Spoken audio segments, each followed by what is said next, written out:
اللهم صل على سيدنا محمد وعلى آل سيدنا محمد وبارك وسلم. اللهم صل على سيدنا محمد وعلى آل سيدنا محمد وبارك وسلم. ان اللہ یحب التوابین، بے شک اللہ تعالیٰ توبہ کرنے والوں سے محبت فرماتے ہیں. وَيُحِبُّ الْمُتَطَہِّرِينَ، اور پاک رہنے والوں سے بھی محبت فرماتے ہیں. اردو زبان میں دو لفظ استعمال ہوتے ہیں، ایک صاف اور ایک پاک. دونوں میں فرق ہے. ممکن ہے ایک چیز صاف تو نظر آ رہی ہو مگر شرعی نقطہ نظر سے پاک نہ ہو، اور ممکن ہے کہ ایک چیز پاک تو ہو مگر میلی نظر آ رہی ہو، صاف نہ ہو. تو صاف ہونا اور چیز ہے، پاک ہونا اور چیز ہے. شریعت نے ہمیں اس بات کا حکم دیا کہ نماز میں ہمارے کپڑے پاک بھی ہوں، صاف بھی ہوں، ہمارا بدن صاف بھی ہو، پاک بھی ہو. اس لیے جو لوگ خانقاہیں وغیرہ کا کام کرتے ہیں، پسینے کا کام کرتے ہیں، اگر وہ انہی کپڑوں میں نماز پڑھیں تو اس کو مکروہ کہا گیا ہے. ان کو چاہیے کہ وہ اپنے نماز کے کپڑے علیحدہ رکھیں تاکہ اس میں پسینے کی بو نہ ہو. اس لیے ایسی جرابیں، ایسے کپڑے، ایسی چیزیں پہن کے مسجد میں آنا جن سے بو آ رہی ہو اس کو مکروہ کہا گیا ہے. اور ویسے بھی حدیث پاک میں آتا ہے کہ جب تک کپڑا صاف ہوتا ہے اللہ تعالیٰ کا ذکر کرتا ہے، اور جب وہ میلا ہو جاتا ہے ذکر چھوڑ دیتا ہے. اس لیے فقہاء نے میلے کپڑے سے نماز پڑھنا مکروہ کہا. آج کل طہارت کا معاملہ انتہائی ڈھیلا ہے، اور اسی کی وجہ سے پھر عبادات کا اثر نہیں ہے. الحمدللہ. اس لیے عبادات کا معاملہ بہت ڈھیلا. جتنی یہ اہم بات ہے نا طہارت کا لحاظ خیال رکھنا، اتنا ہی اس کی طرف سے چشم پوشی کی جاتی ہے. بلکہ اکثر دوستوں نے تو کبھی طہارت سیکھی نہیں ہوتی. کیا مطلب؟ یعنی باقاعدہ کسی عالم کے پاس بیٹھ کر اس کے مسائل سیکھے ہوں، پوچھے ہوں، فلاں صورت میں مجھے کیا کرنا چاہیے، فلاں صورت میں کیا کرنا چاہیے. نہیں، دیکھا دیکھی گھر میں بچپن میں کچھ ماں نے بتا دیا اور باقی دیکھا دیکھی اپنا ایک انداز بنا لیا، اسی انداز پہ زندگی گزر جاتی.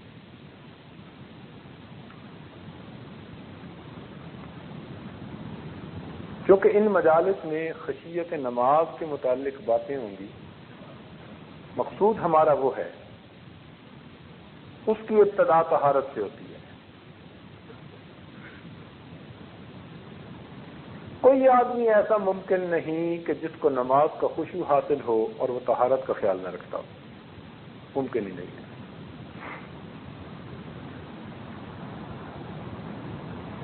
تو اس لیے آج کا عنوان طہارت رکھا گیا.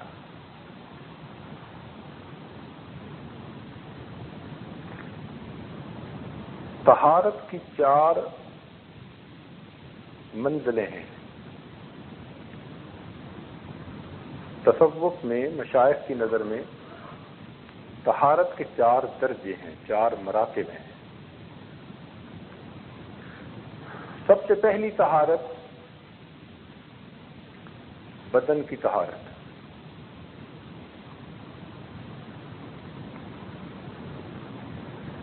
لباس کی طہارت،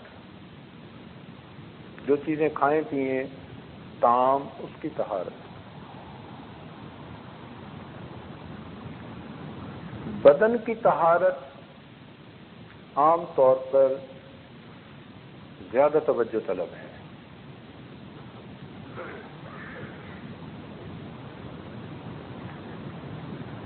مثال کے طور پر آدمی کو غسل کے فرائض کا پتہ ہو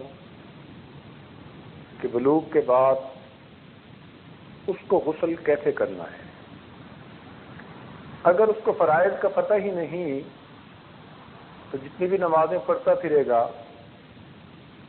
اس کا دل پر کوئی اثر نہیں ہوگا، نہ اللہ کے ہاں قبول ہوں گے۔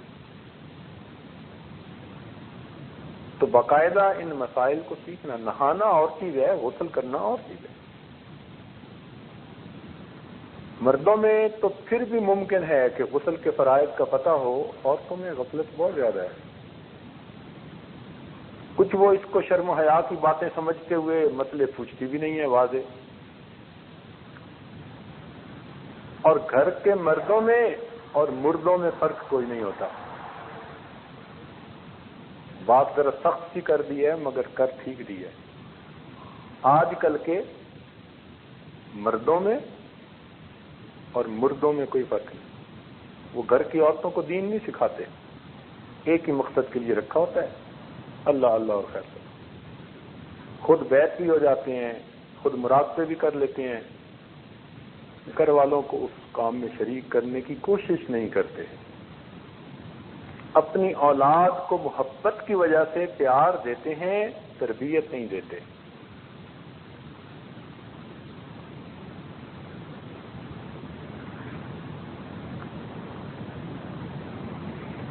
تو خود مرد اگر طہارت کا خیال نہیں رکھیں گے تو عورتیں کیسے خیال رکھیں گی، بچے کیسے خیال رکھیں گے؟ گھر میں ناپاکی سب سے زیادہ بچوں کے ذریعے سے پھیلتی ہے، اور وہ معصوم ہوتے ہیں، ان بچوں کو کیا پتا، وہ پاکی ناپاکی کو نہیں سمجھتے۔ وہ اسی باتھ روم میں جائیں گے، اسی لوٹے کو استعمال کریں گے، ان کو کیا پتا کہاں چھینٹے پڑ رہے ہیں اور کہاں نہیں پڑ رہے۔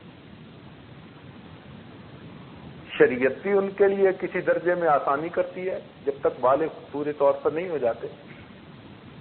یہ تو ہمیں واچ کرنا ہے، دیکھنا ہے کہ بچوں کو طہارت ٹھیک آتی ہے یا نہیں آتی۔ اب آپ یقین سے کہہ سکتے ہیں کہ اس نے اپنے سب بچوں کو غسل استنجا کے مسائل سکھائے ہیں، یا کسی ایسے عالم کے پاس بٹھایا ہے کہ جس نے ان کو یہ مسائل سکھائے ہوں؟ نہیں۔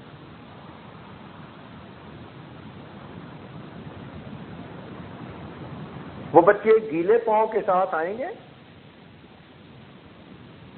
اور پھر اسی مصلے پہ نماز پڑھیں گے جہاں پہ ہم پڑھتے ہیں۔ اب جب گیلے پاؤں سے مصلے پہ کھڑے ہوئے تو مصلے پہ بھی اس کا اثر آیا۔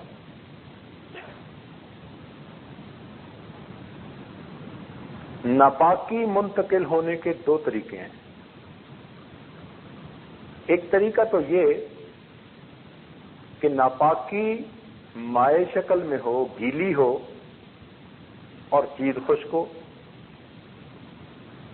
یا پھر ناپاکی خشک ہو مگر چیز گیلی ہو، تو دونوں صورتوں میں ناپاکی منتقل ہو جاتی ہے۔ مثال کے طور پر ایک چیز خشک تھی مگر ناپاک تھی، آپ نے گیلے پاؤں پر رکھ دیے، اب پاؤں ناپاک ہو گئے۔ اب ذرا غور کیجئے، عام طور پر گھروں کے اندر جو صفائی کرنے والے ہوتی ہیں، یا تو خادمائیں عورتیں رکھی ہوتی ہیں یا کچھ گھروں میں مرد رکھے ہوتے ہیں۔ یہاں کا کچھ بابا آدم ہی نرالا نظر آتا ہے کچھ معاملات میں۔ ان کام کرنے والے مردوں کو تو غیر محرم سمجھتے ہی نہیں۔ کبیرہ گناہ روز ہو رہا ہے اور نام اعمال میں لکھا جا رہا ہے۔ اب وہ جو کام کرنے والے ہیں ان میں سے تو کوئی مسلم بھی نہیں ہوتے، تو ان سے توقع کیا کرنی پاکی ناپاکی کی؟ وہ تو ہے ہی ناپاک۔ اب وہ مرد عورتیں غسل خانے دھوتے ہیں، اب جب غسل خانے دھوئیں گے تو ان کے ہاتھ ناپاک ہوں گے نا۔ جب ہاتھ ان کے ناپاک ہوں گے تو اسی ہاتھ سے وہ غسل خانے کا ہینڈل پکڑیں گے۔ اب ہینڈل بھی ناپاک ہو گیا، وہ تو آ گئے۔ اب آپ نے باتھ روم یوز کرنا ہے، آپ گئے، آپ نے باتھ روم سے فراغت استعمال کی حاصل کی، اور آپ نے بھی گیلے ہاتھوں سے اسی ہینڈل کو پکڑ لیا۔ اب وہ اگرچہ خشک تھا مگر ناپاک تھا، تو جب آپ نے گیلے ہاتھ اس کو لگا دیے تو ناپاکی آپ کے ہاتھ پر لگی۔ اب کہتے ہیں جی نماز میں کیفیت نہیں بنتی۔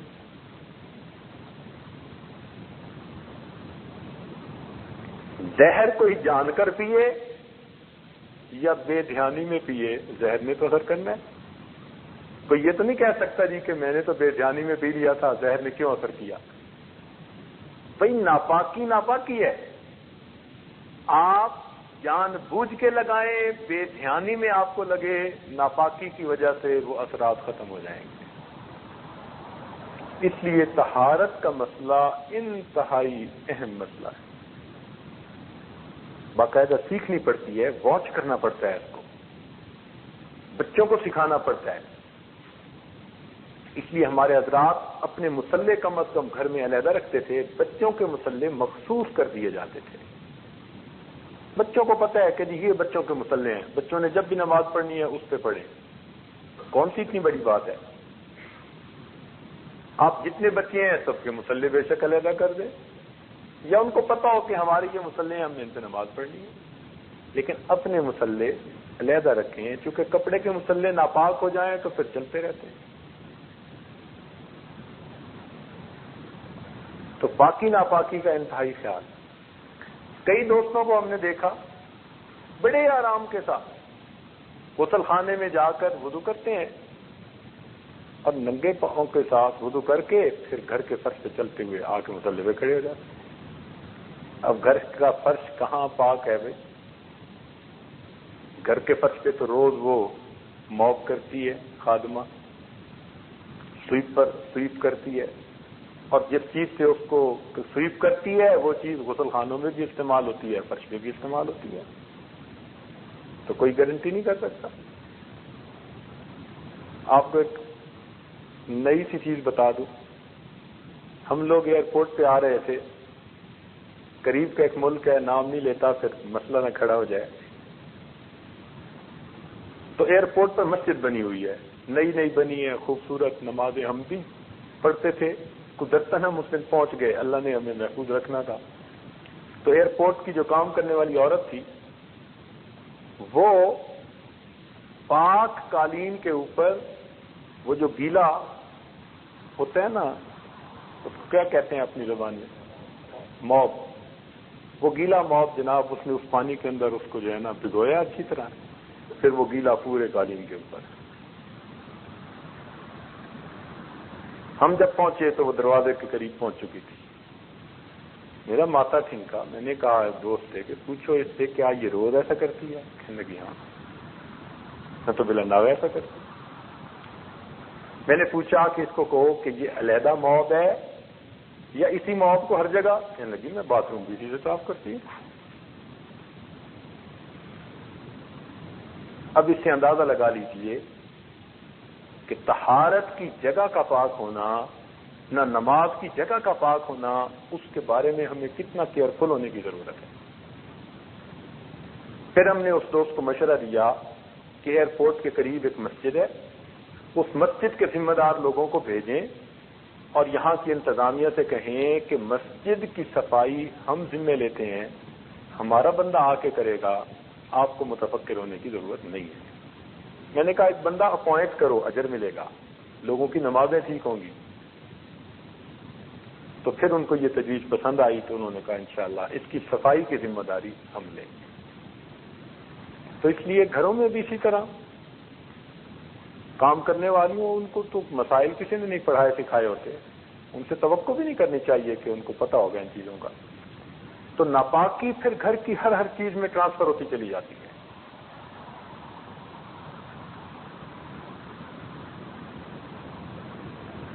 تو بدن کا پاک ہونا، اس کے مسائل سیکھنے پڑتے ہیں. عورتوں میں عام طور پر بالوں کے کھولنے کے معاملے میں سستی ہوتی ہے، چلو، لیکن ان کی جو یہ چھوٹی رنگ وغیرہ پہنتی ہیں یا کچھ ناک میں پہن لیتی ہیں یا ادھر پہنتی ہیں، ان کو بھی ٹھیک طرح سے ہلا کے پانی نہیں پہنچاتی، حالانکہ وہاں بھی پانی کا پہنچانا فرض ہوتا ہے. تو انہوں نے نہا تو لیا، لیکن وہ جو جگہیں ہیں یا وہ جو جسم کے سوراخ ہیں ان میں پانی نہیں پہنچا صحیح طرح سے. اور کئی جگہوں پر تو نیل پالش لگا لیتی ہیں، ویسے ہی کام چوڑ ہو جاتا ہے. نیل پالش یا لپسٹک ان کی تہ چڑھ جاتی ہے، اس لیے اگر یہ لگی ہوئی ہوگی تو نہ غسل ہوگا نہ انسان کا وضو ہوگا۔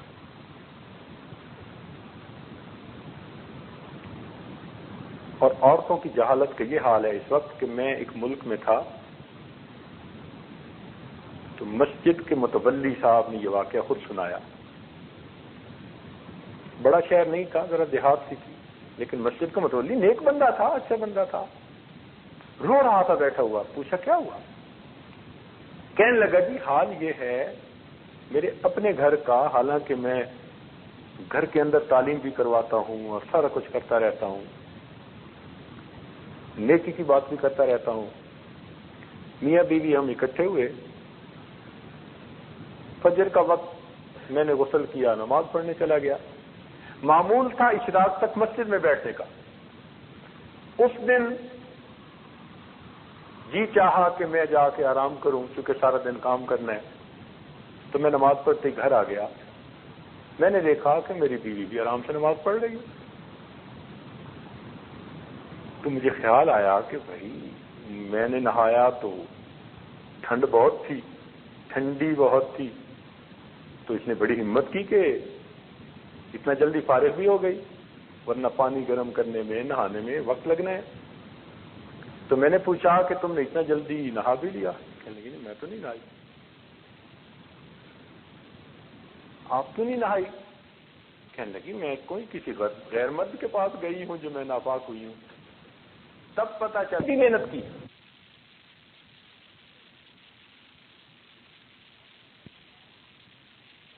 تب پتہ چلا جب سے شادی ہوئی اس وقت سے لے کے اب تک وہ عورت یہ سمجھتی تھی کہ غیر مرد کے ساتھ اکٹھے ہوں ناپاک ہوتے ہیں، اپنے خامد کے ساتھ کوئی فرق نہیں پڑتا۔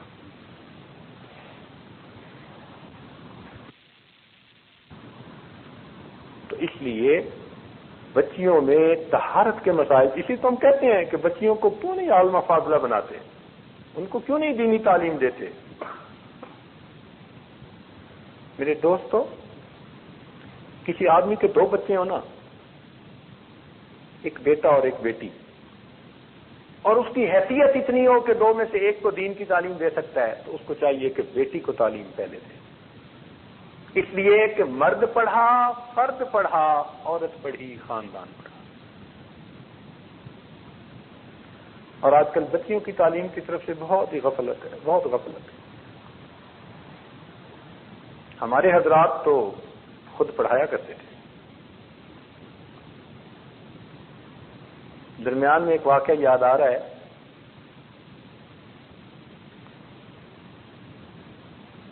آپ کو جلدی تو نہیں نا؟ ہمارے حضرت رحمۃ اللہ علیہ کو قاری محمد طیب رحمۃ اللہ علیہ نے واقعہ سنایا حضرت اقدس نانوتوی رحمۃ اللہ علیہ کے بارے میں۔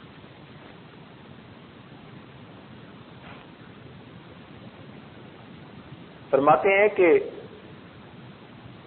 دادی اماں نے یہ واقعہ سنایا، یعنی قاری طیب صاحب نے خود یہ دادی اماں سے سنا۔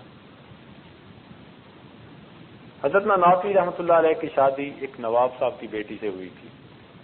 وہ نانوتوی رحمۃ اللہ کے عاشق صادق تھے، بہت عقیدت محبت تھی، اور انہوں نے بڑی چاہت سے بیٹی کا رشتہ ان کے ساتھ کیا۔ اور جب رشتہ کیا تو اس زمانے میں 1,00,000 روپے کے زیور بنوا کر بیٹی کو دیے، اس زمانے میں جب استاد کی تنخواہ 3 روپے 2 روپے۔ اب حضرت نانوتوی رحمۃ اللہ علیہ جب پہلی رات اپنی اہلیہ کے پاس پہنچے، سلام کیا اور پھر فرمایا کہ دیکھو نکاح کا مقصد ہے میں نے آپ کے ذریعے گناہوں سے بچنا ہے اور آپ نے میرے ذریعے سے گناہوں سے بچنا ہے۔ میں نے آپ کے ذریعے گناہوں سے بچنا ہے اور آپ نے میرے ذریعے سے گناہوں سے بچنا ہے۔ ہن لباس لکم وانتم لباس لہن۔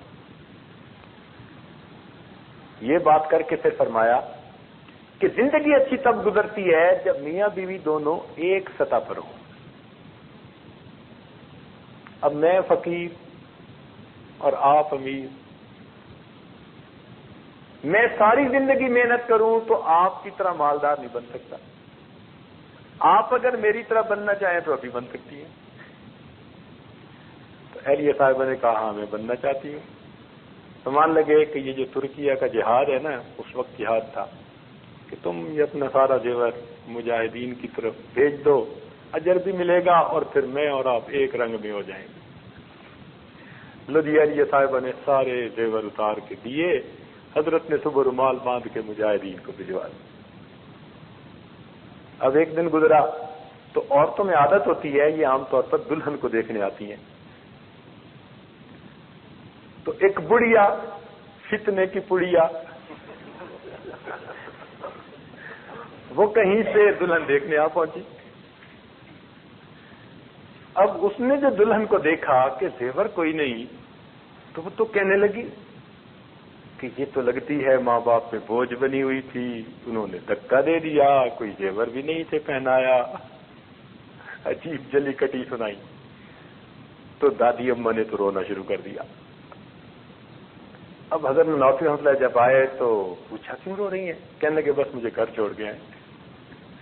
بچی ہوتی ہیں، تھوڑا دل ہوتا ہے، کسی بات پہ پریشان ہوتی ہیں تو پھر ماں باپ کا گھر یاد آتا ہے۔ حضرت نوفی رحمۃ اللہ گھر چھوڑ کے آ گئے۔ اب اس زمانے میں زنان خانہ مردان خانہ یہ علیحدہ ہوا کرتا تھا، شرم و حیا کا دور تھا، سبحان اللہ۔ مرد ضرورت کے وقت جاتے تھے عورتوں کی سائٹ پر، ورنہ ہر وقت کا بیٹھنا اٹھنا نہیں تھا جیسے آج کے زمانے میں ہو گیا ہے۔ ایک دو دن کے بعد جب نواب صاحب نے عورتوں کی طرف یعنی گھر کی عورتوں کی طرف آئے تو بیٹی کو دیکھا تو حیران ہوئے کہ بیٹی کب آئی؟ پتہ چلا 2-3 دن ہو گئے، بھائی شادی کوئی تو اتنے دن ہوئے۔ پھر اہلیہ نے ان کی بات سنائی کہ بیٹی تو اس لیے آئی ہے کہ بھائی زیور سارے بھیج دیے اور وہاں کی عورتیں جلی کٹی سناتی تھیں۔ ہاں انہوں نے کہا یہ کون سی اتنی بڑی بات ہے؟ نواب صاحب نے 1 لاکھ روپے کے اور زیور بنوا کر بیٹی کو دیے اور پھر خود چھوڑ کے آئے، خود چھوڑ کے۔ حضرت نوفی رحمۃ اللہ علیہ جب مدرسے سے گھر آئے، اہلیہ آئی ہوئی تھی، جب ملاقات ہوئی تو حضرت نے فرمایا خدا کی بندی، میں نے تو اس لیے کہا تھا کہ ایک سطح پر ہوں تو میاں بیوی کی زندگی اچھی گزرتی ہے، میں نے مجبور تو نہیں کیا تھا، آپ نے خواہ مجھے اپنے والد کے سامنے رسوا کیا۔ میں نے تو یہ کہا تھا کہ یہ سانپ بچھو ہیں، تم کیا کرو گی؟ اب ان کی بات میں توجہ تھی۔ دادی صاحبہ نے فرمایا کہ حضرت کے جب یہ لفظ منہ سے نکلے نا کہ یہ سانپ بچھو ہیں، تو فرماتی ہیں مجھے محسوس ایسے ہونے لگ گیا کہ یہ سانپ ہیں، یہ بچھو ہیں جو میں نے پہنے ہوئے ہیں۔ کہنے لگی اتنا میرے اوپر یہ کیفیت ہوئی، میں نے تو نوچنا شروع کر دیا، نکالنا ہے۔ حضرت فرماتے ہیں نا نا نا نا، اور میں سب زیورات کو توڑ رہی ہوں، نکال رہی ہوں، اتار رہی ہوں، حتیٰ کہ بدن سے سارے زیور اتار کر میں نے کہا حضرت یہ سانپ بچھو ہیں، ان کو بھی بھیج دو، آج کے بعد میں نام نہیں لوں گی۔ حضرت نے اگلے دن وہ بھی مجاہدین کو بھجوا دی۔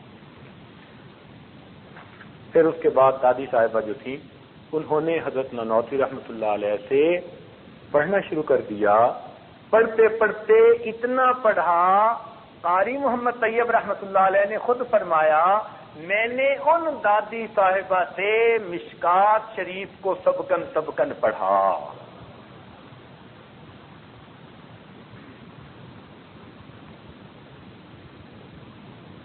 تو ہمارے اسلاف گھر کی عورتوں کو اس طرح بنایا سنوارا کرتے تھے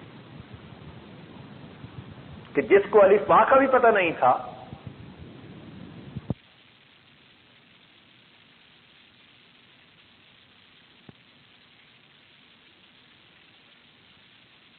ان کے جو عورتیں اپنے ہاتھوں سے کرتی ہیں، اس لیے کہ اس میں اگر 3 سائیکل ہیں نا مشین میں، آٹومیٹک پانی آئے اور 3 سائیکل، اتنا پیور اتنا صحیح وہ سفید کر دیتی ہے کہ ایک قطرہ پانی نہیں رکھ دیتا۔ 2 بندے مل کے بھی کپڑے کو نچوڑے تو اتنا نہیں نچوڑ سکتے جتنا مشین نچوڑ دیتی ہے، اور اگر 3 مرتبہ وہ رنس کرتی ہے تو الحمدللہ کپڑے بالکل پاک ہیں، 100% پاک۔ ہاں اس کو نکال کے پھیلانے والی عورت اپنے ہاتھوں کا خیال رکھے۔ اب کیا کرتی ہیں کہ کپڑے تو پاک دھل گئے، لیکن اٹھا کے پھیلانے والی گھر کی نوکرانی ہے. اب وہ انہی ہاتھوں سے پاک کپڑوں کو لے جا کے پھیلا رہی ہے، پھر وہی سارا کچھ. تو آپ پورے پروسیس پر نظر ڈالیں. درمیان میں مشین نے تو کپڑے دھو دیے، 3 مرتبہ پاک کر دیے، رنس کر دیے، بالکل صحیح، لیکن ہم کن ہاتھوں سے اس کو لے جا کے لٹکا رہے ہیں، کس جگہ پر لٹکا رہے ہیں، ان کا خیال رکھنا. عورت کو بتانا پڑتا ہے، ان کو سمجھانا. اپنے کھانے پینے کی چیزوں کا خیال رکھنا. کچن کے اندر بھی پاکی ناپاکی کا بڑا مسئلہ بنتا ہے.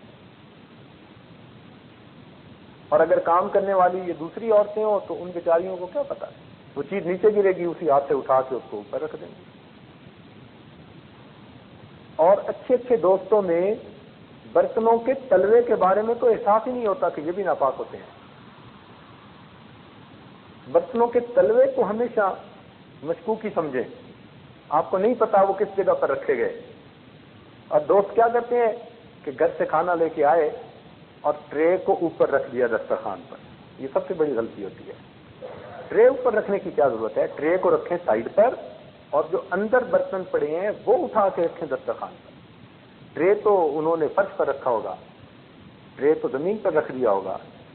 ٹرے کے تلوے کا کس کو پتا کہ 100% پاک ہے؟ تو برتنوں کے تلووں کے بارے میں ہمیشہ نظر رکھیں کہ کس کس برتن کے تلوے پاک رہتے ہیں اور کہاں ناپاک ہو سکتے ہیں. ان کا خیال رکھیں. عورتیں اگر طہارت کے صحیح مسائل کا خیال نہ رکھنے والی ہوں اور ہر وقت ان کے ذہن سے طہارت کی فکر نہ رہے تو وہ کئی مرتبہ چیزیں دھو کر آدھی پاک اور بعض دوسری، وہ بڑا چوڑ ہو جاتا ہے مسئلہ. اس لیے ہوٹلوں کے کھانے سے پرہیز کریں. حد الوسع. کوئی سفر ہو یا کوئی عذر ہو تو ایک شرعی چیز ہے، وگرنہ حد الوسع کوشش کریں کہ باہر کی بنی پکی ہوئی چیز ہرگز مت کھائیں. کچھ نہیں پتا کس حال میں وہ چیز بنائی پکائی گئی. لوگوں کو چائنیز کھانے کا شوق ہوتا ہے. ذرا پکانے والوں کے کمرے میں جا کے دیکھا کریں نا کہ وہاں پک کیسے رہا ہوتا ہے وہ. آپ اس کے بعد توبہ کر لیں اور اس جگہ پر جانا چھوڑ دیں. اور پھر کئی لوگ تو غیر مسلموں کے ہوٹلوں میں جاتے ہیں، جی میکڈونلڈ پہ جانا ہے.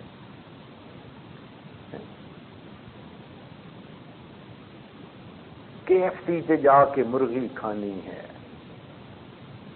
یہ غیر مسلموں کے جتنے بھی ہوتے ہیں نا، بالکل اس کا یقین مت کیجیے گا. اللہ اکبر. ہمارے واشنگٹن میں ایک طالب علم تھا ناظرے کا. ہمارے دوست ہیں ڈاکٹر صاحب، MBBS ڈاکٹر ہیں. ان کا بیٹا بہت انٹیلیجنٹ لڑکا، اسکول میں کلاس میں فرسٹ آنے والا، پریزیڈینشل ایوارڈ کے لیے اس کا نام بھیجا گیا. لیکن ہمارے مدرسے میں 1 سال میں اس نے 1 پارہ بھی نہ پڑھا. حتیٰ کہ دوسرا سال گزر گیا پھر بھی 1 پارہ. ایک دن ہم لوگ جائزہ لے رہے تھے طلباء کا، تو جب ہمارے سامنے یہ بات آئی کہ باقی سارے بچے نارمل پڑھ رہے ہیں، یہ بچہ کیوں ایسا ہے کہ بھئی 2 سال میں 1 پارہ اور ناظرہ. ہم نے استاد کو بلایا. اس نے آ کر کہا جناب میری محنت میں کوئی شک نہیں، کلاس کے بچوں سے پوچھ لیجئے، میں اس کو ایکسٹرا ٹائم بھی دیتا ہوں، پڑھاتا بھی ہوں. مسئلہ یہ ہے کہ یہ بچہ آگے چند صفحے پڑھتا ہے، پچھلے بھول جاتا ہے، تو پھر شروع کرواتے ہیں، پھر آگے پڑھتا ہے، پھر پیچھے سے بھول جاتا ہے. ہماری تو سمجھ سے باہر ہے. جتنی محنت اس پر کی، اگر میں اتنی محنت 10 بچوں پر کرتا تو وہ قرآن پڑھ جاتے. مجھے نہیں سمجھ کہ اس کو کیا ہے. بچے کو بلایا. بچے نے کہا جناب میرے پڑھنے میں بھی کوئی شک نہیں ہے، کلاس کے بچوں سے پوچھ لیجئے، میں جب آتا ہوں اس وقت سے لے کر آخری وقت تک مستقل پڑھتا رہتا ہوں، نہ شرارت کرتا ہوں نہ مذاق کرتا ہوں. مجھے خود احساس ہے کہ مجھے پڑھنا چاہیے. مجھے سمجھ نہیں آتی، میں اپنے اسکول میں اتنا انٹیلیجنٹ ہوں کہ میرا نام جو ہے اسکالرشپ والوں میں ہے، اور یہاں پر میں آگے چند صفحے پڑھتا ہوں بھول جاتا ہوں، مجھے سمجھ نہیں آتی. ہمیں اور زیادہ فکر ہوئی کہ بھئی جب استاد بھی پڑھا رہا ہے، بچہ بھی پڑھ رہا ہے، تو پھر کہیں نہ کہیں تو مصیبت ہے. خیر متفکر رہے، اللہ سے دعا مانگتے رہے. الحمدللہ اللہ تعالیٰ نے اگلے دن تہجد کے بعد ایک بات دل میں ڈالی تو شرح صدر ہو گیا کہ ہاں کوئی نہ کوئی گڑبڑ ایسی ہی ہے. اگلے دن ہم نے بچے کو بلایا اور بلا کر پیار سے پوچھا کہ بچہ بتاؤ کہ تم کیا کیا کھاتے ہو، کہاں کہاں کھاتے ہو. اب جب اس سے پوچھا تو اس نے جناب 6-7 امریکن ہوٹلوں کے نام، ریسٹورینٹ کے نام دے دیے کہ جی وہاں کی فش اینڈ چپ پسند ہے اور فلاں جگہ کی جو ہے وہ چکن نگٹس پسند ہے اور فلاں جگہ کا پیزا پسند ہے. پتہ چلا کہ شام کا کھانا گھر میں پکانے کی عادت ہی نہیں تھی. ماں باپ بچوں کو لے جا کے انہی جگہوں پہ کھانا کھا کے آتے. اب ہم نے اگلے دن کہا کہ جی والدین کو لے کے آؤ، ماں کو بھی باپ کو بھی، دونوں کو لے کے آنا. آگے ہمارے دوستوں میں سے تھے، تعلق والوں میں سے تھے، سلسلے میں بیعت بھی تھے اور حلال کا خیال رکھنے والے تھے، نیک بندے تھے. یہ نہیں تھا کہ کوئی شرابی کبابی بدماش تھے، نہ اچھے لوگ تھے، نمازی تھے. اب آگے ہم نے انہیں کہا کہ جی دیکھو سیریس پرابلم ہے، ہم آپ سے ڈسکس کرنا چاہتے ہیں. 2 سال ہمارے استاد نے آپ کے بچے پر محنت کی، آپ کے بچے نے بھی محنت کی، لیکن ایک پارہ بھی اس کا مکمل نہیں ہوا. اس کا مطلب ہے کہ something is seriously bad somewhere. اب کہاں ہے تو صحیح کوئی مسئلہ. ہم نے کہا وہ مسئلہ یہ ہے کہ آپ اپنے بچے کو حرام کھلا رہے ہیں اور حرام سے جو گوشت بنتا ہے وہ کبھی اللہ کے نور کو قبول نہیں کرتا، اس لیے محنت بیکار ہے. 2 راستے ہیں. بچے کو قرآن ہمارے پاس پڑھانا ہے تو ادھر جانا بند کر دو، اور ادھر جانا بند نہیں کر سکتے تو پھر بچے کو اپنے ساتھ لے جاؤ. ہم اپنا وقت مزید اس کے اوپر نہیں لگا. جب 2 بات کہی تو وہ کہنے لگے جی بچے کو قرآن تو پڑھانا ہے. انہوں نے وعدہ کیا کہ آج کے بعد ہم اپنے گھر پکائیں گے اور ہمیشہ گھر کا پکا کھانا بچوں کو کھلائیں گے. بچے کو گھر کا کھانا ملنا شروع ہوا. بچے نے اگلے 1 سال کے اندر پورا قرآن مجید مکمل پڑھ لیا.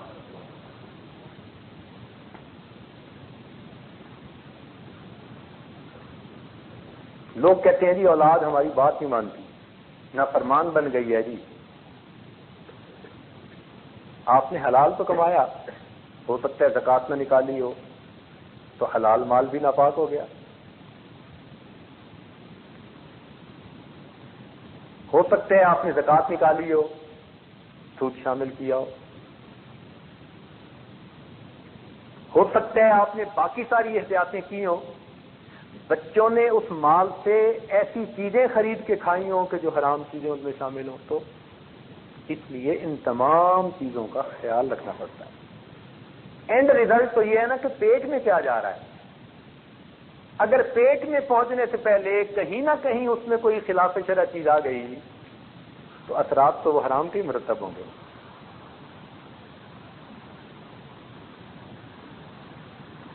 اس لیے جو ٹشو انسان کا حرام مال سے ناپاک کھانے سے بنتا ہے وہ ٹشو عبادت میں کبھی مزہ نہیں پاتا.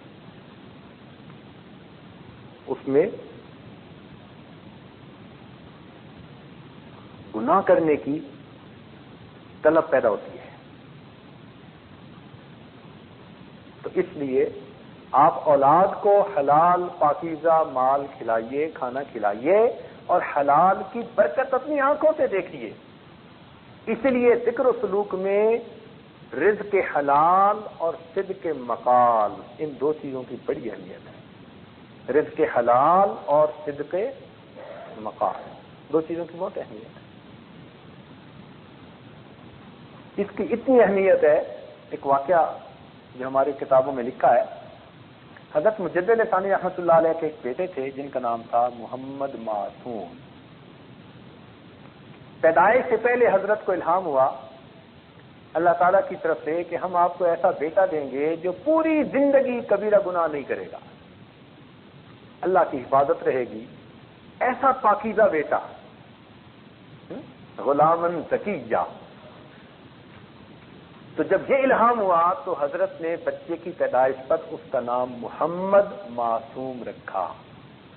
یہ بچہ ایسا تھا، رمضان المبارک کے دنوں میں بھی اپنی والدہ کا دودھ نہیں پیا کرتا تھا، 55 شیر خارگی کے زمانے میں، حتیٰ کہ اس سال عید کا چاند دیکھنے میں اختلاف ہوا تو حضرت مجد ثانی رحمۃ اللہ نے عید کی نماز پڑھ لی۔ کسی نے پوچھا کہ جی پتہ نہیں روزہ نہ ہو، کہیں اختلاف جو ہے کچھ لوگوں نے رکھا ہے، کچھ نے افطار کیا۔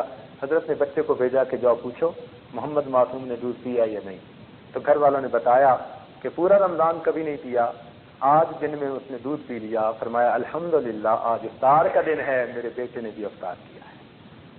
تو اس کو کہتے ہیں مادر زاد ولی، ماں کے پیٹ سے ولی بن کے پیدا ہونا۔ کہیں کہیں اللہ تعالیٰ ایسے بندے پیدا کر دیتا ہے، یہ معصوم نہیں ہوتے، یہ محفوظ ہوتے ہیں۔ انبیاء کرام معصوم ہوتے ہیں اور اولیاء کرام محفوظ ہوتے ہیں، اللہ تعالیٰ کی حفاظت ہوتی ہے۔ چنانچہ اس بچے کا یہ حال تھا کہ 9 سال کی عمر میں امام ربانی مجدد ثانی رحمۃ اللہ علیہ نے اس کو نسبت نقشبندیہ کے حصول کی بشارت عطا فرما دی تھی۔ 9 سال کی عمر کی، اتنی چھوٹی عمر تھی۔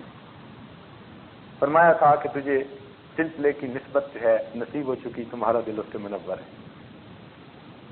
حضرت ایک دفعہ نماز پڑھ کے باہر نکلے تو دیکھا کہ جو نمازیوں کے جوتے ہیں وہ کچھ ادھر پڑے ہوئے ہیں لائن میں اور کچھ ادھر پڑے ہوئے ہیں لائن میں، بڑے سلیقے سے رکھے ہوئے۔ تو حضرت مجدد صاحب متوجہ ہوئے کہ یہ کیا معاملہ ہے، تو آپ پر کھولا گیا کہ بھئی ادھر کے جوتوں والے جو ہیں وہ اصحاب الیمین ہیں اور ادھر والے اصحاب الشمال ہیں۔ اب جب یہ انعام ہوا تو آپ بڑے حیران ہوئے، اور آپ نے پوچھا کہ یہ کیا ہوا؟ تو کسی نے بتایا جی محمد معصوم بچہ آیا تھا، وہ کھیل رہا تھا جوتوں سے، تو آدھی لائن ادھر لگا دی، آدھی لائن ادھر لگا۔ حضرت نے فرمایا اس کا مطلب ہے کہ اس کا کشف اتنا ہو گیا ہے اور یہ بچے سے سنبھالا نہیں جائے گا۔ تو حضرت نے اپنے شیخ خواجہ باقی باللہ رحمۃ اللہ علیہ کو خط لکھا کہ حضرت میرے بیٹے کا کشف اتنا بڑھ گیا، اب میں کیا کروں؟ خواجہ صاحب نے فرمایا میرے پاس بھیج دو۔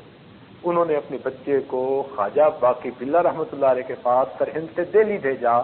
جب وہاں گیا تو خواجہ باقی باللہ رحمۃ اللہ علیہ نے اس زمانے کے بازار کا پکا ہوا کھانا کھلا کر 3 دن کھلایا، ان کا کشف ختم ہو گیا۔ اب اس زمانے کے بازار کا کھانا کیا ہوگا بھائی؟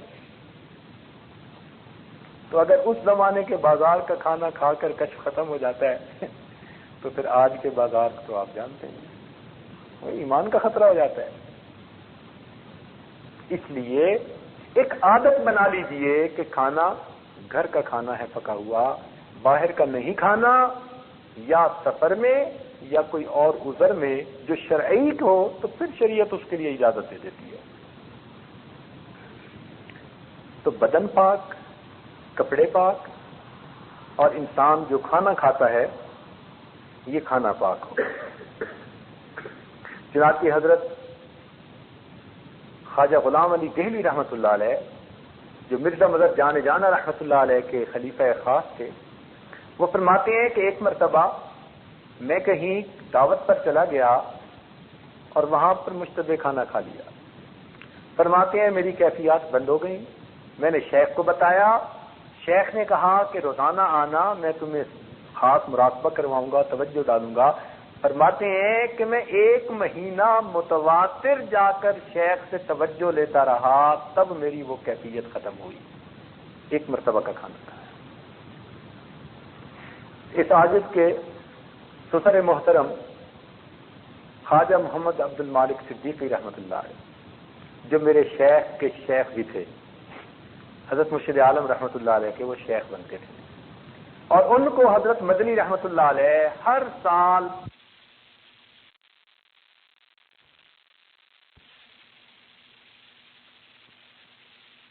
خواجہ عبد المالک صدیقی رحمۃ اللہ علیہ نے 1 ہفتہ ٹھہرنے کا پروگرام کیا اور تیاری کی کہ میں جاؤں. حضرت مدنی رحمۃ اللہ علیہ اس وقت درس حدیث دے رہے تھے. حضرت نے درس موقوف کیا اور طلباء اور حضرت کمرے سے درس حدیث سے نکلے، دارالحدیث سے، اور اس کمرے میں آئے جہاں ٹھہرے ہوئے تھے، ضیوف الرحمان کا جو کمرہ ہوتا ہے مدرسے میں.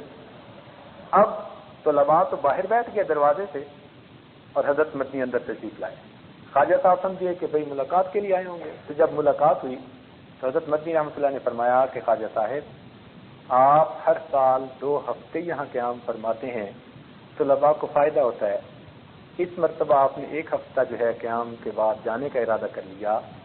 میں نے درس حدیث موقوف کیا، بچے وہاں بیٹھے ہیں اور میں یہاں بیٹھا ہوں. جب تک آپ 1 ہفتہ اور رہنے کا ارادہ نہیں فرمائیں گے، نہ میں دارالحدیث میں جاؤں گا نہ بچے وہاں جائیں گے. تو جب اتنا حضرت نے اصرار کیا تو خواجہ صاحب نے مزید 1 ہفتہ قیام فرمایا اور پھر ان کو اجازت دی. حضرت مفتی کفایت اللہ رحمۃ اللہ علیہ درس دے رہے تھے، قلب کا لفظ آ گیا تو طلباء کو فرمایا بھئی اس لفظ کا اگر لفظی معنی سمجھنے ہے تو میں بتا دیتا ہوں، اور حقیقت معلوم کرنی ہے تو خواجہ عبد المالک صدیقی سے جا کر پوچھیں. اللہ نے ان کو وہ مقام دیا. چنانچہ ان کے حالات زندگی میں انہوں نے خود یہ لکھوایا کہ حضرت اکبر ثانی رحمۃ اللہ علیہ سے ایک دفعہ ملاقات ہوئی. حضرت اکبر ثانی رحمۃ اللہ علیہ کی عادت شریفہ تھی کہ کوئی بھی آ جاتا اپنے نظم کو آگے پیچھے نہیں کرتے تھے. لیکن اللہ تعالیٰ کی شان کہ جب خواجہ صاحب پہنچے اور حضرت ثانی رحمۃ اللہ علیہ نے دیکھا تو دیکھ کر بڑے خوش ہوئے. تعارف میں پوچھا کہ آپ کون ہیں، کہاں سے ہیں؟ فرمایا کہ میں ایک نقشبندی فقیر ہوں، اللہ اللہ کرتا بھی ہوں کرواتا بھی ہوں، اسی میں زندگی گزر رہی ہے. تو ثانی رحمۃ اللہ اتنے خوش ہوئے کہ ان کو بلایا اور اپنے نظام الاوقات کو منسوخ کرنے کا اس دن اعلان کیا اور پورا دن بمائے مریدین کے حلقے اور ذکر کی شکل میں گزارا. اور پھر جب شام کو رخصت کرنے لگے تو مسجد کے باہر جب ان کو رخصت کیا تو وہاں پر فرمایا خواجہ صاحب قیامت کے دن میرا بھی خیال رکھنا. یہ حضرت اقدس ثانی رحمۃ اللہ علیہ کے الفاظ کہ خواجہ صاحب قیامت کے دن میرا بھی خیال رکھنا. ان کی بات ہے کہ وہ کھانے پینے میں بہت احتیاط کرتے تھے، بہت زیادہ. سفر میں بھی ہوتے تھے تو بہت احتیاط. حتیٰ کہ اس زمانے میں ہندوؤں کے ہاتھوں کا کئی مرتبہ گھی بکتا تھا تو وہ گھی بھی ہر استعمال نہیں کرتے تھے. اپنا گھی اپنے ساتھ ہوتا تھا، اپنی چیزیں کئی مرتبہ اپنے ساتھ ہوتی تھیں. ہر بندے کے گھر کا کھانا بھی نہیں کھاتے تھے. فرماتے تھے بھائی میں معذور ہوں تو میرے عذر کی وجہ سے مجھے معاف فرما دیجیے، میں ہر جگہ دعوت نہیں کھا سکتا، تو ہر چیز کھانے سے مجھے نقصان ہوتا ہے. مقصود تو یہ تھا کہ روحانی نقصان ہوتا ہے. ان کا واقعہ میں سنا رہا ہوں جو میرے پیر و مرشد کے صاحبزادے انہوں نے خود سنایا اس عاجز کو. فرمانے لگے کہ خواجہ صاحب ایک مرتبہ ہمارے گھر آئے اور اس عاجز کے پیر و مرشد کہیں باہر تبلیغ پر گئے ہوئے تھے تو وہ پیچھے سے سفر کرتے ہوئے پہنچ گئے. صاحبزادہ صاحب کہتے ہیں کہ کھانے کا وقت آیا تو میں نے کھانا حضرت کے سامنے جا کر رکھا. حضرت نے ایک نظر کھانے کو دیکھا اور خاموش بیٹھے. میں نے کہا حضرت کھا لیجیے. حضرت خاموش ہیں. میں نے پھر کہا حضرت کھانا کھا لیجیے. کہنے لگے اب انہوں نے مجھے ایسے دیکھا جیسے شیر دیکھتا ہے. تو مجھے تو پسینہ آ گیا کہ خواجہ صاحب نے غصے اور جلال کے ساتھ دیکھا. تو میں نے کہا جی حضرت. فرمان لگے یہ تمہارے گھر میں سور کہاں سے آ گیا؟ یہ الفاظ کہے کہ تمہارے گھر میں سور کہاں سے آ گیا؟ کہنے لگے مجھے نہیں پتا. پھر خیال آیا. میں نے کہا جی میں امی سے پوچھ کے آتا ہوں.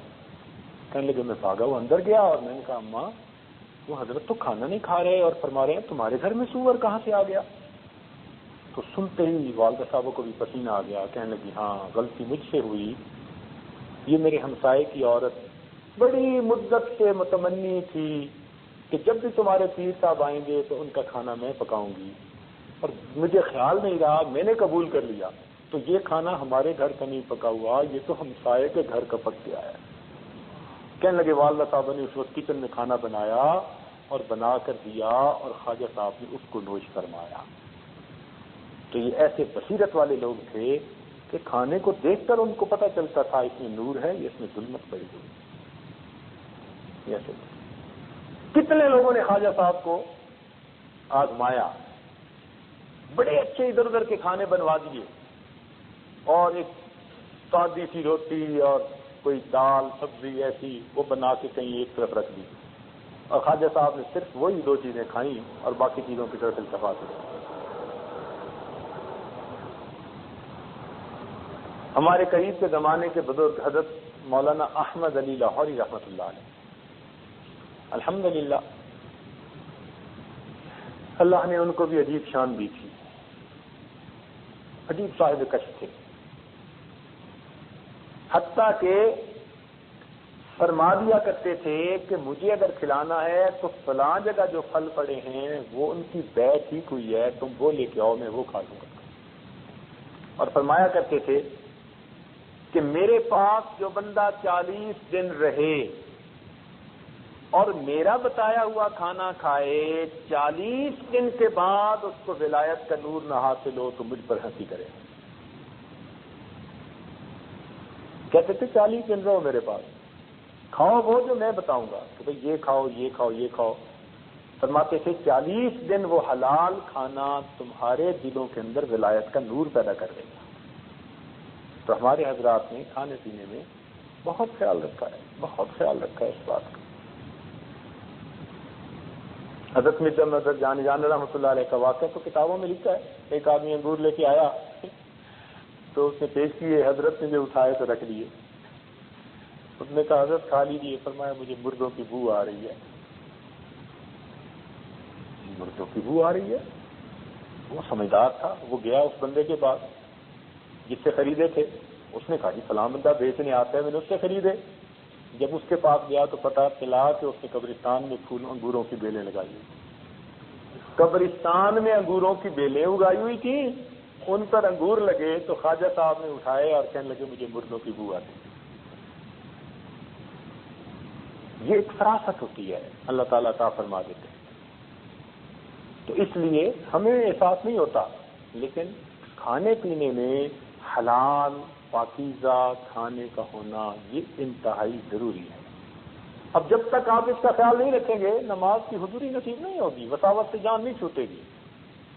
آپ کہیں جی میں تو بڑی کوشش کرتا ہوں وسوسوں سے جان چھوٹے، بھائی اگر مقام احسان والی نماز پڑھنی ہے، اگر اولیاء والی نماز پڑھنی ہے، اگر اکابرین والی نماز پڑھنی ہے تو اس کی پریپریشن کرنی پڑے گی، اور یہ اس کی پریپریشن ہے، گراؤنڈ پریپیئر ہوتا ہے اس سے۔ تو اس لیے بدن کا پاک ہونا، کپڑوں کا پاک ہونا، کھانے کا پاک بھی ہونا، حلال بھی ہونا، یہ طہارت کی پہلی قسم اور پہلا درجہ ہے۔ یہ طہارت کا پہلا درجہ ہے۔ یہ بات آپ کو اچھی طرح کلیئر ہو گئی ساری۔ طہارت کا پہلا درجہ کتنی چیزیں عرض کی ساجد نے، کوئی بتا سکتے ہیں؟ بدن کا پاک ہونا، لباس کا پاک ہونا، اور جو کھانا کھایا جا رہا ہے وہ حلال بھی ہو، اور اس کی تفصیلات اس لیے کر دی کہ تاکہ آپ کے سامنے رہیں۔ طہارت کا دوسرا درجہ اپنے جسم کے اعضاء کو گناہوں سے پاک کرنا۔ طہارت کا دوسرا درجہ کیا ہے؟ جسم کے اعضاء کو گناہوں سے پاک کرنا۔ دیکھیں پہلی جو قسم تھی وہ ظاہری نجاست کے بارے میں تھی، اور اب جو بتا رہے ہیں یہ باطنی نجاست کے بارے میں۔ یہ باطنی نجاست بھی تو ہوتی ہے، تبھی تو فرمایا انما المشرکون نجس، کہ مشرک نجس ہوتے ہیں۔ اب وہ نہا دھو کے بھی غسل خانے سے نکلے پھر بھی نجس، اس لیے کہ نجاست حکمی ہے، سمجھے؟ ایک نجاست ظاہری ہوتی ہے، ایک نجاست حکمی ہوتی ہے۔ تو جب انسان گناہوں کا مرتکب ہوتا ہے تو جس عضو سے گناہ کیا وہ عضو گویا ناپاک ہو گیا، اس پر نجاست لگ گئی۔ اللہ والوں کو اس سے پتہ چلتا ہے۔ اس لیے سیدنا عثمان غنی اللہ عنہ کے پاس ایک آدمی آیا اور راستے میں اس کی نگاہ غیر محرم پر پڑ گئی تھی، تو آپ نے فرمایا ما بالک، لوگوں کو کیا ہو گیا؟ کہ بے محابہ ہمارے پاس چلے آتے ہیں اور ان کی نگاہوں سے زنا ٹپکتا ہے. اللہ تعالیٰ یوں مہربانی کرتا. تو اعضاء کو گناہوں سے یعنی گناہوں سے بچانا، جب بھی گناہ کیا گیا کسی عضو سے، بس یوں سمجھیے کہ وہ جسم کا عضو ناپاک ہو گیا، اور اس کے اثرات ہوتے ہیں، بو ہوتی ہے. یہ تو حدیث پاک میں بھی آتا ہے کہ جب بندہ جھوٹ بولتا ہے تو اس کے منہ سے اتنی بو نکلتی ہے کہ فرشتے اس سے تھوڑی دیر کے لیے دور ہو جاتے ہیں.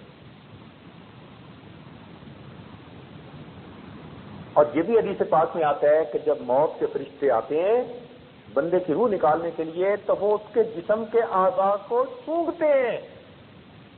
اگر اعضاء سے اس نے گناہ کیے ہوں گے تو ان اعضاء سے ان کو بو محسوس ہوتی ہے، اور جب بو آتی ہے وہ سمجھ لیتے ہیں کہ یہ نافرمان تھا، پھر اس کی پٹائی شروع کر دیتے. اور جو انسان پاکیزہ زندگی گزارنے کا عادی ہو اس کے جسم سے ایک خوشبو محسوس ہوتی ہے. اس لیے نبی علیہ الصلوۃ والسلام کے جسم اطہر سے خوشبو آتی. حضرت انس اللہ عنہ نے روایت کی، ما شممت مسکم ولا عنبرۃ اطیب من ریح رسول اللہ صلی اللہ علیہ وسلم، کہ میں نے کوئی مشک اور عنبر نہیں سونگا مگر نبی علیہ الصلوۃ والسلام کے جسم اطہر کی خوشبو اس سے بھی زیادہ خوشبودار ہوا کرتی. مدینہ کی عورتیں نبی علیہ السلام کے پسینہ مبارک کو عطر میں ڈالتی تھیں، عطر کی خوشبو اچھی ہو جاتی تھی. ام سلیم رضی اللہ تعالیٰ عنہ بچوں کو بھیج کر ایک شیشی میں پسینہ جمع کرواتی تھیں، اور پھر وہ پسینہ دلہن کی رخصتی کے وقت اس کو لگاتے تھے، اس کے جسم کپڑوں سے کئی دن تک خوشبو آتی رہتی تھی. ایک صاحب نے کہا حضرت بیٹی کی شادی کرنی ہے، کوئی چیز نہیں، تو آپ نے کچھ تو دے دیا اور ساتھ فرمایا یہ میرا پسینہ لے جاؤ، دلہن کے لیے خوشبو کا کام آئے. ایسی اس گھر سے خوشبو آتی تھی کہ وہ گھر والے ہی عطر والوں کا گھر مشہور ہو گیا. صحابہ کرام فرماتے ہیں ہم نبی علیہ السلام کو کبھی ڈھونڈنا ہوتا تو جس راستے سے گزرتے اس راستے کی مہک سے اندازہ لگا لیتے تھے اللہ کے محبوب اس طرف گئے ہیں. سبحان اللہ. تو دیکھا جسم سے کیسی خوشبو، اور یہی خوشبو سیدنا صدیق اکبر رضی اللہ عنہ کے جسم سے نکلتی تھی. حضرت عمر رضی اللہ عنہ کی روایت ہے، وہ فرماتے ہیں کہ سیدنا صدیق اکبر کے جسم سے ایسی خوشبو آتی تھی اطیب من ریح المسک، جو کہ مشک کی خوشبو سے بھی زیادہ جو ہے وہ خوشبودار ہوا کرتی. اس لیے اللہ والے چونکہ نیکی کی زندگی گزارتے ہیں ان کے جسموں سے خوشبو محسوس ہوتی ہے. فرشتوں کو بھی خوشبو آتی ہے. اس لیے جو ذکر کرنے والے لوگ ہیں نا قلبی ذکر، وہ فرشتوں کو پتہ نہیں چلتا، ان کو تو اتنا چلتا ہے کہ خوشبو آئی. وہ لکھتے ہیں نام اعمال میں خوشبو آئی خوشبو آئی. اللہ تعالیٰ قیامت کے دن پوچھیں گے بھائی یہ کیا لکھا؟ اللہ خوشبو آتی تھی، پتہ تو نہیں چلتا تھا ہے کیا. اللہ فرمائیں گے کہ میرا بندہ اپنے دل میں مجھے یاد کرتا تھا، ذکر کر رہا ہوتا تھا، اب اس ذکر کا بدلہ میں نے دینا ہے. اللہ اپنی رحمت کے ساتھ ذکر قلبی کا اجر عطا فرمائیں. تو گناہوں کی وجہ سے اعضاء ناپاک ہو جاتے ہیں، اور نیکی کی وجہ سے پھر ان کی نجاست ختم ہو جاتی ہے، دھل جاتی ہے. اس کو نجاست حکمی کہتے ہیں. ظاہر میں تو بندہ کافر ہوگا، گورا چٹا ہوگا بدن اس کا، مگر پھر بھی نجس ہے، کیونکہ مشرک کو اللہ تعالیٰ نے نجس فرما دیا. تو پہلا درجہ ظاہری بدن، کپڑے، کھانا، ان چیزوں کی نجاست سے پرہیز کرنا، بچنا. اعضاء کو گناہوں کی نجاست سے بچانا، یعنی یہ ذہن میں رکھیں کہ جب بھی غیر محرم پر ہماری بری نظر پڑے گی ہماری آنکھ ناپاک ہوگی. زبان سے جھوٹ نکلے گا ہماری زبان ناپاک ہوگی. ہاتھ سے ہم نے کسی کے حقوق کو غصب کیا، ہاتھ ناپاک ہو گئے. تو جس عضو سے گناہ کر رہے ہیں وہ ناپاک ہے. اب ان اعضاء کو ان گناہوں سے پاک کرنا. آج کل بعض دوست گناہوں سے بچتے ہیں 70%, 75%, 80%, 90%, 95%.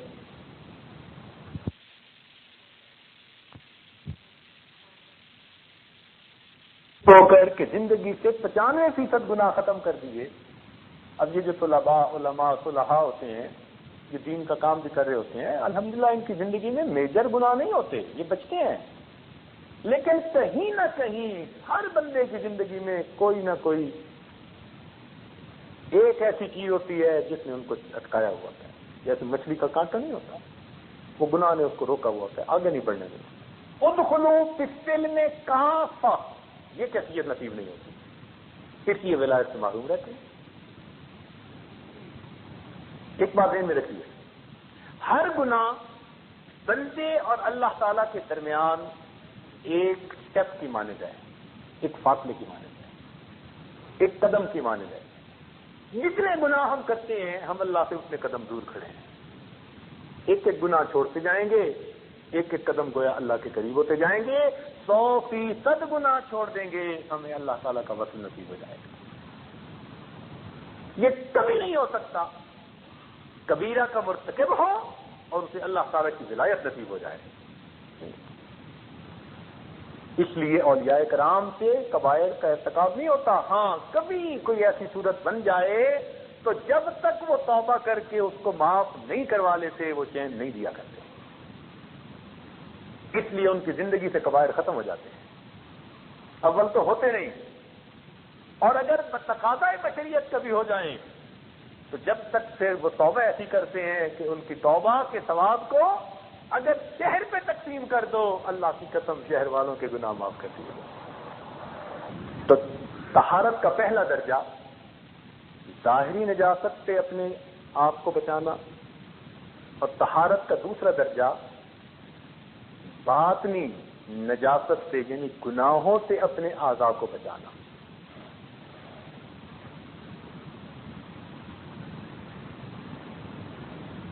مردوں میں عام طور پر آنکھ کے گناہ زیادہ، عورتوں میں عام طور پر زبان کے گناہ زیادہ.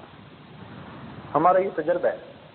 دیندار عورتیں بھی گول مول ایسی بات کر جائیں گی جو آرام سے جھوٹ ہوگا، اور بڑے آرام سے کہ بس میں نے گول سی بات کر دی. بھائی وہ جو کہہ رہی ہیں نا آپ، میں نے گول سی بات کر دی، وہ جھوٹ ہے. تو آج تو وقت ایسا ہے کہ نیک عورتیں، آپ تجربہ کر کے دیکھ لیجئے، ذرا سی کوئی بات ہوگی نا، بس میں نے اس کو نہیں پتہ چلے اس لیے جھوٹ بول دیا، اس کو پتہ نہ چلے اس لیے جھوٹ بول دیا، اس کو پتہ نہ چلے، وہ آپس میں پتہ نہ چلے اسی میں پتہ نہیں جھوٹ پہ جھوٹ بولتی چلی جاتی. تو عورتوں کے اندر زبان کے گناہ زیادہ، یعنی جھوٹ اور غیبت، اس قسم کے گناہ عورتوں میں عام، اور مردوں میں شرمگاہ کے گناہ عام. اور اگر شرمگاہ گناہوں سے بچے بھی صحیح تو اس کی جو مبادیات ہیں، آنکھوں سے گناہ ہونا، کانوں سے گناہ ہونا، وہ تو ہو ہی جاتے ہیں. اس لیے مردوں کو اس سے بچنے کی زیادہ کوشش کرنی چاہیے، عورتوں کو اس پر بچنے کی زیادہ کوشش کرنی چاہیے.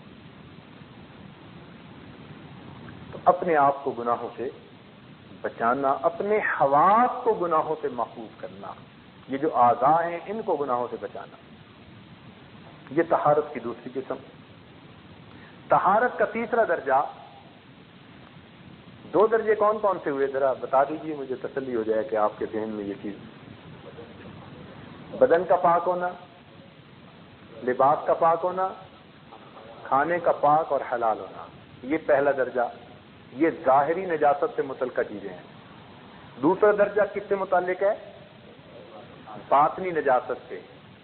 اعضائے جسم کو گناہوں سے پاک کرنا، سر سے لے کے پاؤں تک کوئی بھی عضو ہو اس کو گناہ سے پاک کرنا، یہ طہارت کا دوسرا درجہ ہے. طہارت کا تیسرا درجہ طہارت دماغ از تخیلات، اپنے دماغ کو بھی برے منصوبوں سے اور شیطانی شہوانی خیالات سے پاک کرنا. ایک ہوتا ہے گناہ نہ کر سکنا، ایک ہوتا ہے دل میں گناہ کی ہوس ہونا. اور کسی نے کہا کہ جس نے بری نظر سے کسی غیر محرم کو دیکھا اپنے دل میں وہ اس عورت کے ساتھ زنا کر چکا. حقیقت تو یہی ہے. جس نے بھی کسی غیر محرم کو شہوت کی نظر سے دیکھا اپنے دل میں تو وہ اس سے زنا کر چکا نا. قدرت نہ ہونا، موقع نہ ہونا یہ اور چیز ہے. اس کا دل تو تیار تھا نا. تو اپنے دماغ کو بھی ان تخیلات سے پاک کر لینا. اس کی تھوڑی سی تفصیل سن لیجیے. خیالات کا آنا برا نہیں ہوتا، خیالات کا آنا برا نہیں ہوتا، خیالات کا لانا اور دل میں جمانا یہ برا ہوتا ہے. برے خیال کا دل میں آنا یہ برا نہیں، آتے ہیں اولیاء اللہ کے دل میں بھی وساوس آتے ہیں. مگر انسان کا دماغ جیسے چوراستہ نہیں ہوتا اس کی مانند ہونا چاہیے. ادھر کی ٹریفک ادھر، ادھر کی ٹریفک ادھر، گزارتے رہو، جمنے نہ دو. خیال ہر طرح کا آئے گا اور یہ اللہ کا ایک بنا ہوا غیبی نظام ہے. یہ فطرت ہے انسان کی. یہ جو خیال بار بار آتے ہیں نا یہ اللہ کی نعمت ہے. خیال کا بار بار آنا یہ اللہ تعالیٰ کی نعمت ہے. اگر بار بار خیال نہ آتا تو ہماری زندگی اجیرن ہو جاتی.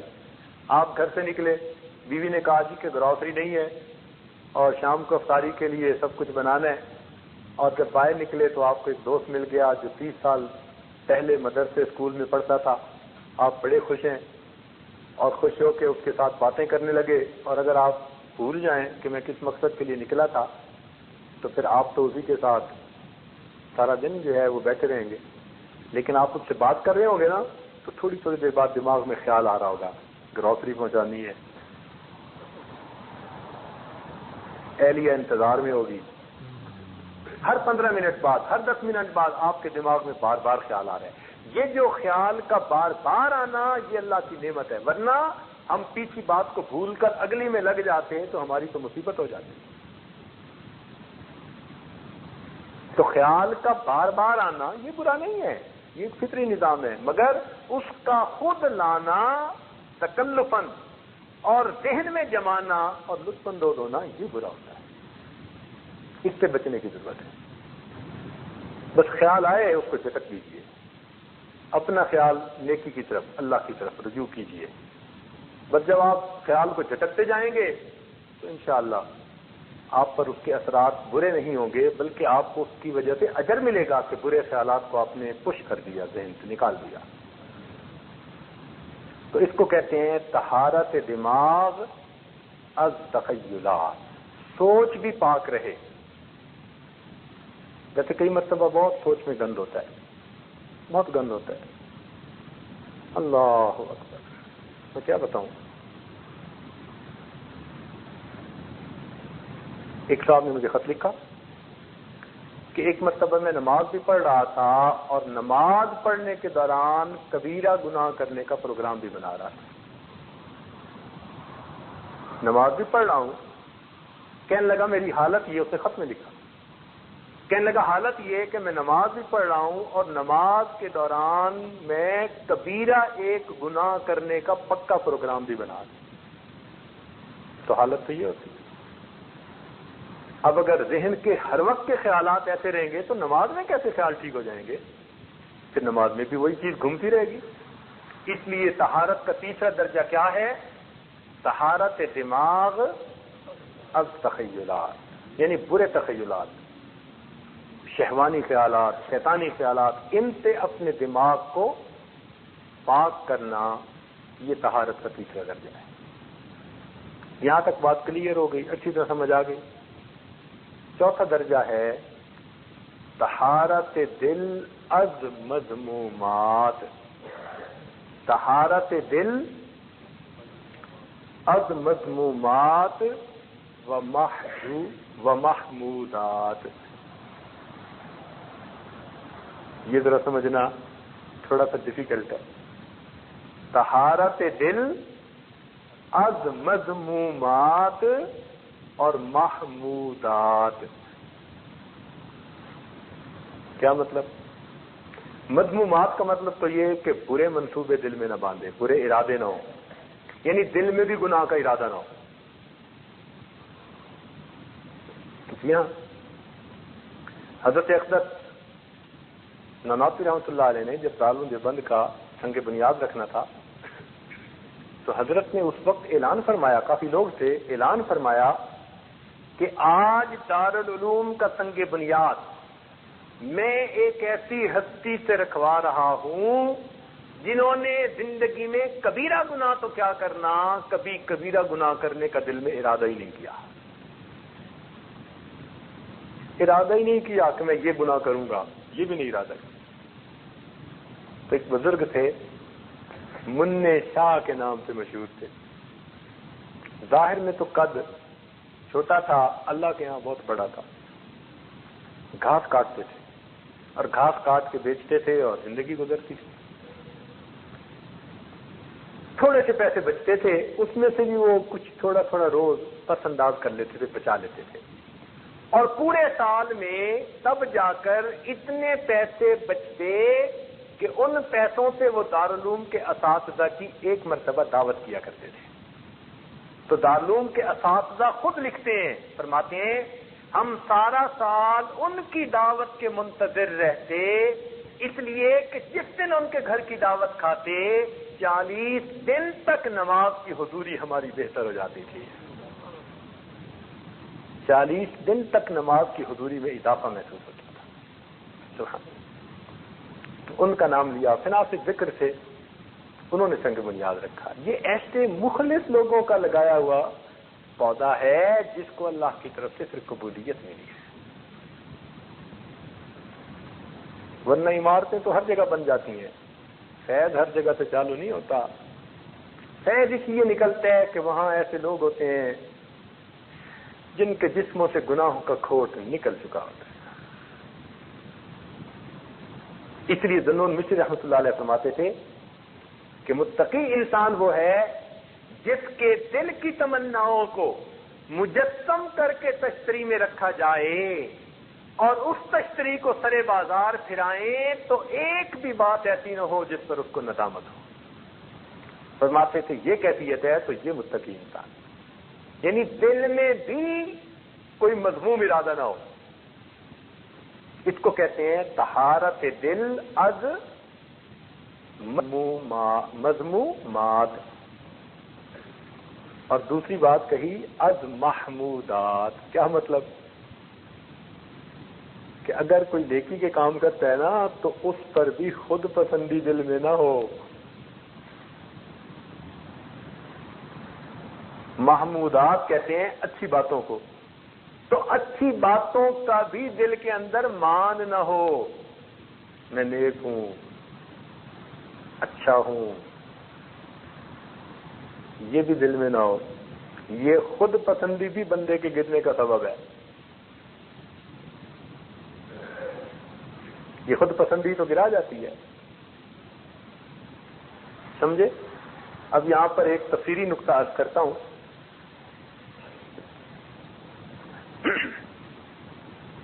ایک مرتبہ واقعہ سن لیجیے.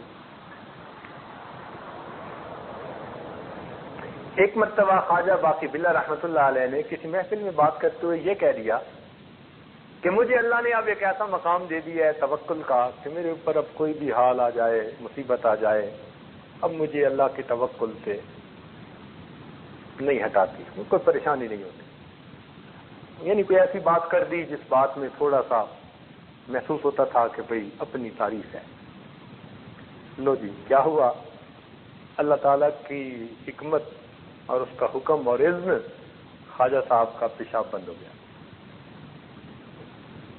اور جب پیشاب بند ہو گیا تو جس کا پیشاب بند ہو جائے تو اس کو تو ایسی تکلیف ہوتی ہے کہ مرغ نیم بسمل کی طرح تڑپ رہا ہوتا ہے. تو خواجہ صاحب تو زمین پر لیٹنے لگ گئے، بڑی دعائیں مانگی، پیشاب جاری نہیں ہوتا تھا. بہت روئے دھوئے اللہ کے حضور. بالآخر دل میں الہام کیا گیا کہ فلاں مدرسے کے طلباء کے جا کر دعاؤں کرواؤ تو ہم اس بیماری سے نجات عطا کریں. خواجہ باقی باللہ رحمت اللہ علیہ چل کر گئے اور مدرسے کے طلباء سے فریاد کی کہ میرے لیے دعا کرو، میری طبیعت ٹھیک ہو جائے، مصیبت پریشانی بیماری دور ہو جائے، مدرسے کے طلباء نے دعا دی، اللہ رب العزت نے اس بیماری کو دور فرما دیا۔ یہ کیوں ہوا تھا؟ خود پسندی کی بات ہوئی تھی۔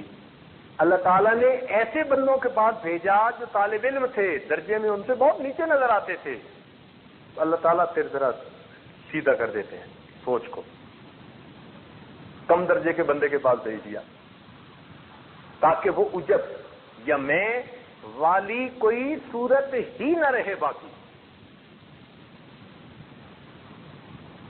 تو خواجہ باقی اللہ کے ساتھ یہ معاملہ ہے۔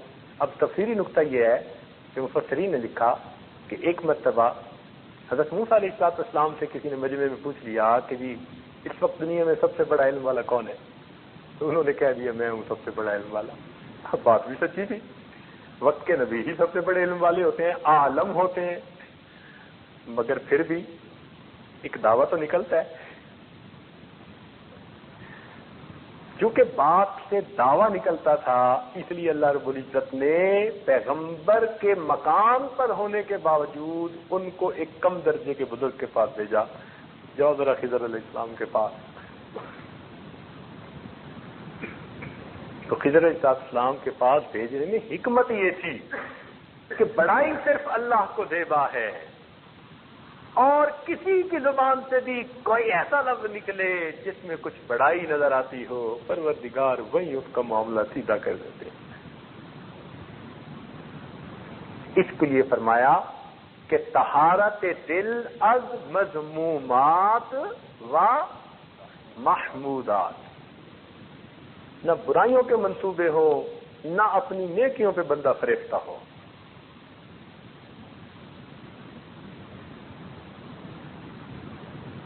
تو یہ چار مراتب ہیں طہارت کے۔ نماز کو بنانے کے لیے طہارت کے یہ چاروں مراتب حاصل کر لیں گے، اللہ تعالیٰ مقام احسان والی نماز عطا فرما دیں گے۔ اللہ تعالیٰ ہمیں یہ سب مقامات طہارت کے حاصل کرنے کی توفیق عطا فرما دے۔ وآخر دعوانا الحمدللہ رب العالمین۔ تھوڑی دیر کے لیے مراقب کر لیجیے، پھر دعا کروں۔ صلی علی سیدنا محمد وعلی آل سیدنا محمد وبارک۔ ربنا ظلمنا انفسنا وان لم تغفر لنا وترحمنا لنكونن من الخاسرين۔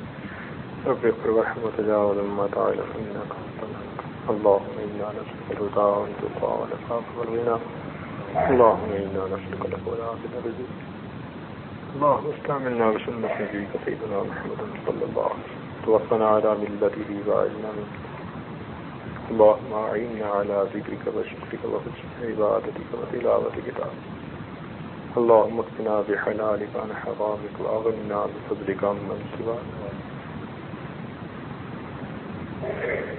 صلى الله تعالى على حبيبه سيدنا محمد وآله وأصحابه أجمعين برحمتك يا نمازیں وہ اپنی قضا نمازیں ادا کریں، ایک دن کی، 2 دن کی، 3 دن کی، جتنے بھی ہو سکیں اس وقت کے دوران 12 بجے تک۔ جو حضرات صاحب ترتیب ہیں ان کی قضا نمازیں نہیں ہیں، وہ چاہیں تو صلاۃ التسبیح بھی پڑھ سکتے ہیں۔ یہ ایک ایسی نماز ہے کہ جس کے احادیث میں بہت فضائل، نبی الاسلام نے فرمایا اپنے چچا کو کہ اے چچا، اگر ہو سکے تو روز پڑھ لیا کر، اور اگر نہ ہو تو پھر ہر ہفتے میں 1 مرتبہ پڑھ لیا کریں، یہ بھی نہ ہو تو مہینے میں 1 دفعہ، اور یہ بھی نہ ہو تو سال میں 1 دفعہ، اور یہ بھی نہ ہو تو زندگی میں 1 دفعہ پڑھ لیا کریں، تاکہ اس کی برکتوں سے آپ بہرہوار ہو سکیں۔ تو اس لیے قدرت نے موقع دیا ہے، 8-9 دن ہیں، تو اگر دن میں اس وقت وہ لوگ صلاۃ التسبیح پڑھنا چاہیں تو ایک اچھا وقت ہے، معمول ہے۔ الحمدللہ قیام اللیل بھی ہو جائے گا، صلاۃ التسبیح بھی ہو جائے گی۔ تیسری ترتیب یہ ہے کہ ہمارے حافظ صاحب کی 4 رکعت تراویح بھی ہیں، ایک پاؤ پارا، یعنی 1 پاؤ وہ قرآن مجید کی تلاوت کریں گے 4 رکعت میں۔ تو جو حضرات ان کے پیچھے اقتداء کرنا چاہیں، 3 صورتیں بہرحال کوشش کریں۔ 5 منٹ ابھی آپ حضرات ذرا پانی پی لیں، ذرا ریلیکس کر لیں، تو 11:30 بجے ہم ان سے گزارش کریں گے کہ وہ